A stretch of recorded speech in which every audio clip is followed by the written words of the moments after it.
हारिए न हिम्मत बिसारिए न राम को, विश्वास में ही राम हैं, बनाएंगे बिगड़े हुए काम को। जय श्री राम मित्रों, स्वागत है आपका आदर्श धर्म सनातन धर्म यूट्यूब चैनल के प्रश्नोत्तरी कार्यक्रम में। आज का प्रश्न है श्री श्याम सुंदर गुप्ता का। इन्होंने प्रश्न किया है कि अगर ईश्वर की भक्ति करते रहते हैं तो क्या भगवान मिलते हैं, और मिलते हैं तो कितना समय लगता है। तो भैया गुप्ता जी, प्रत्येक काम का टारगेट बनाया जा सकता है जो आपको करना है, किंतु उसके परिणाम का टारगेट आपके हाथ में नहीं होता है। इसलिए ये प्रश्न कि कितने दिन में कोई भी काम पूरा हो जाएगा मुश्किल है।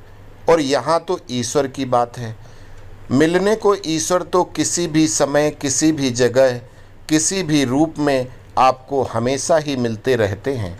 किंतु अगर आप ये कल्पना करें कि वो शंख चक्र गदा पद्य धारण किए हुए आपको वरदान देने की मुद्रा में आपके समक्ष हाजिर हो जाएंगे, तो यह एक महान भूल है। इसके लिए हजारों साल, कई जन्म तक तपस्या करने के बाद भी बड़े बड़े मुनि उनके दर्शन नहीं पाते हैं।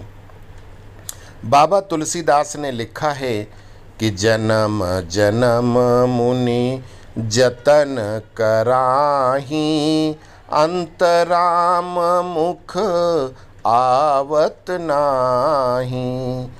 किंतु अगर आप ईश्वर पे विश्वास करते हैं तो ईश्वर हमेशा साथ में रहता है और किसी न किसी बहाने आपकी सहायता भी करता है।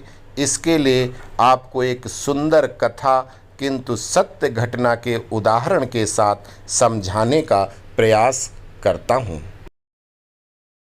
तो एक अमीर इंसान थे, उसने समुद्र में अकेले घूमने के लिए एक नाव बनवाई थी। वो छुट्टी के दिन हमेशा नाव लेकर समुद्र की सैर करने निकल जाते थे। एक बार की बात है कि वो आधे समुद्र में पहुंच गए। अब वहां पर अचानक एक जोरदार तूफान आया।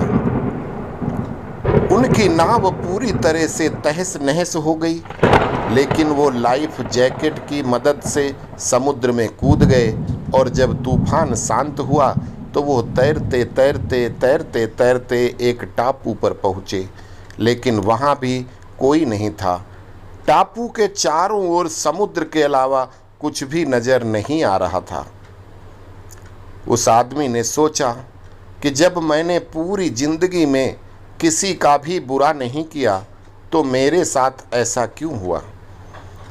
उस इंसान को लगा कि ईश्वर ने मौत से बचाया तो आगे का रास्ता भी वो ही बताएंगे, क्योंकि उस इंसान को हमेशा ईश्वर पे बहुत विश्वास रहता था।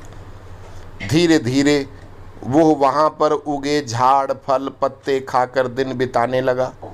अब धीरे धीरे उसकी आस टूटने लगी, ईश्वर पर से उसका यकीन उठने लगा।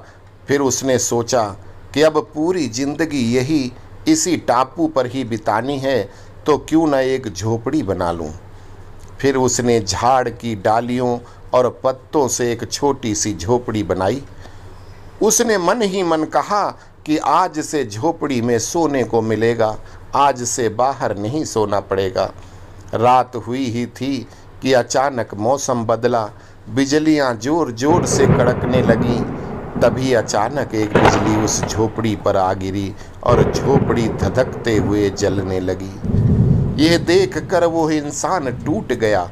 आसमान की तरफ देखकर बोला, हे भगवान, ये तेरा कैसा इंसाफ है, तूने मुझ पर अपनी रहम की नज़र क्यों नहीं की।